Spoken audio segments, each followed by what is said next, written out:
Okay, so here's day number 2, hour number 2. I just spent the last 15 minutes busting up tile. So that is 4 boxes, 2 boxes of silver and 2 boxes of black. I'm sorry, 2 boxes of alloy and 2 boxes of black. But based on RaceDeck's quotes, they're pretty big on the fact that this become a family project. Well, it's just me and my wife, but we have enlisted our buddy Amber, so it'll be me, my wife, and Amber. Hey guys. All right, so here's what we're gonna do. We're gonna get to work and we're gonna do a time lapse. So enjoy the time lapse while we get some work done.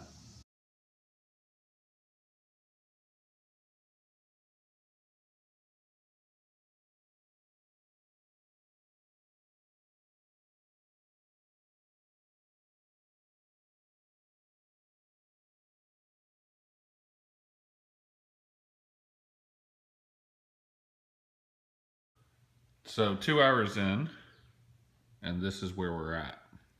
It's time to start putting in the edges. I did have to bring everything in because of some weather. But now it's time to start putting in all the little edging and killing the gaps. If you have an actual garage that is dimensionally proportionate, you won't have to do this, but ours is a little askew. We have some weird areas, so we're gonna have to start trimming it down. So the next thing is for us to look at how to trim down the tile. So the transitional pieces cut really easy with a circular saw and a laminate cutting blade on it, which I got for I think $7 or $8 at Home Depot if you don't already have one. Super easy. It does leave a little burr that you have to clean up, but it worked pretty well. I will say this is probably the most challenging part so far, was getting this transition in. It's just a lot of laying on the ground. But yeah, transition looks good. Just got to put in this last piece over there that was cut to fit around the garage door rail. And then it's time to start trimming in the edges. After being frustrated with the jigsaw, circular saw, and hand saw, I broke out the miter saw, and this really, really works. Unfortunately, my run is not long enough to kill the slide, is not long enough to be able to cut the whole thing from edge to edge, so I actually have to plunge cut it, but that's been working really well. So, come to find out, there's more than one way to skin a cat.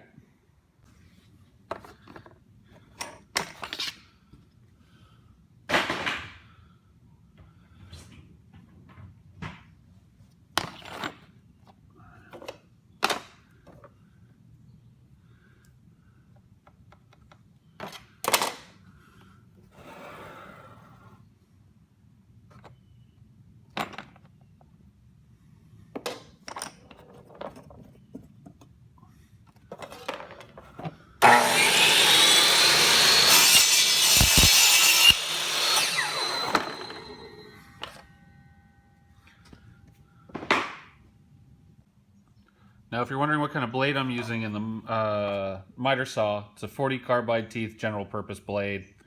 It seems to be leaving very little flash or rough cut or burrs, and what little there is you can just kind of rub off with your hand. So, seems to be working pretty well. I'm just getting through the stack. And after trimming those last pieces down and putting everything back where it goes in a quick mop, we're done.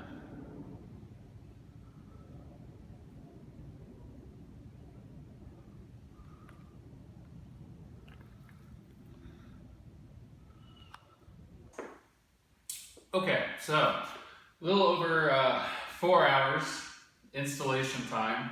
A lot of that was moving stuff around, sweeping stuff up, but about 4 hours installation. The website says 2 hours for your average size garage. I can see how that could happen if once everything's moved out. The actual installation of the tile, about 2 to 3 hours. Went really, really easy, really quickly. So what do I think of my new floor? Well, let's start with the bad stuff first. I don't have any bad stuff. I mean, the floor just looks great. Mopping it, it seems like there's not a lot of fluid leak between the tiles. It was super easy to install. It does get a little slippery, when you mop it, so just be careful. But I think it went really, really well, and I think it looks absolutely terrific. And I'll show some photos at the end of the video. But really, really happy with how the floor looks. I have to say that it immediately transformed the garage into a workshop as opposed to a garage, and it's weird because it now feels like I'm in a normal part of the house as opposed to outside in the garage when I'm out here. You know, only time will tell if how it holds up, but I can't imagine it's not going to hold up. We park both our cars in here every night, and as well as the scooter, so you know it's going to get plenty of wear and tear. So if I think of it, or sometime down the road, a couple years from now, maybe I'll do a follow-up video just to show how it's holding up. But I gotta imagine that, you know, there's not much that can damage this stuff. It's pretty hardcore. I mean, there's no damage in it. Other things that I learned, when you install the floor, they tell you to leave a 1/4 inch border all the way around it to allow for expansion. Make sure that you get, I don't know, a piece of 1/4 inch scrap wood from somewhere, a couple of pieces, long pieces of wood that's a 1/4 inch thick, or something a 1/4 inch thick, to place along the edges to create that gap. You're going to be stomping on the floor a lot, so the floor has a tendency to slide a little bit, especially the first third of the floor where there's not that much weight. And we found that it kept wanting to slide. Every time we stomped on it, the floor would slide a little bit. Now that the floor is fully installed, it was not super easy to move the floor back away from the walls. So just something to be aware of. Just make sure that you're using that space. Cutting the tiles. So I saw in the video that I ended up using my miter saw. A couple of things that we tried: jigsaw. We tried a hand saw. We tried a circular saw. Handheld circular saw. The reason why those things were really difficult is I didn't have a good way of clamping them down. They had a tendency to slide while I cut them. Either that or I can't cut a straight line to save my life, because all those came out with a weird curve. Using the miter saw, it worked very, very well. Just make sure that you're cutting them square, because you know, the plastic tabs and stuff aren't all perfect. So just make sure that you're cutting it straight. You know, if you put that against the rail on the miter saw, it has a tendency to not be perfectly straight. I found that out the hard way after I'd already cut all of the trim tiles. So other than that, you know, the cutting was not as hard as I thought it was going to be. I thought it was going to be a very frustrating process, and it wasn't. Honestly, nothing about this floor was frustrating. It was really fun. For the most part, there was just 2 of us doing it. A little while there was 3, but for the most part, there was only 2 of us doing it, and it went really, really well, really, really quickly. So now I have a brand new floor. Really enjoying just walking around in here. It's another thing, when you first start putting it together and you start walking on it, it sounds like it's going to be really loud. I find that as we went further through the floor and made more of it, so there's more weight and more pressure on the tiles, it had a tendency, it got quieter. So don't be alarmed when you first start laying it down and stomping on it. It gets quieter. It's still, you can hear it, but I don't know that it's any louder than it would be if you were walking on concrete.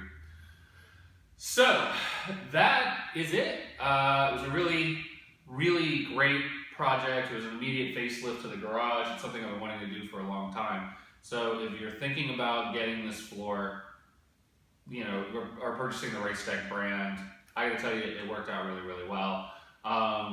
We had maybe 8 extra tiles by the time it was all said and done, so we were dialed in pretty close, not a lot of wasted money there.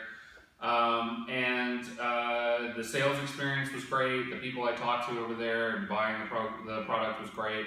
So it's definitely a quality product, and if you search the message boards, just start looking for RaceDeck reviews. I found that every time I saw a negative review, RaceDeck actually sought it out and replied to it and said that they'd fixed the issue, which a lot of people were complaining that the white tiles were getting stained. You know, I don't know if that's a problem. I mean, I don't have any white tiles, so hopefully that'll be okay.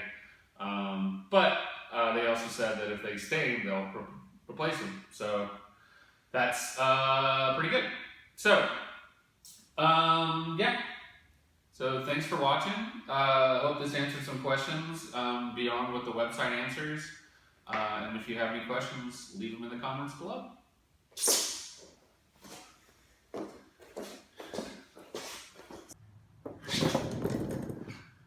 Should probably be mentioned that I am in no way being compensated from RaceDeck. This is just something I decided to do after seeing the floor on one of those Sunday morning television shows. You know, the ones where they go look at classic cars and build trucks and all that fun stuff.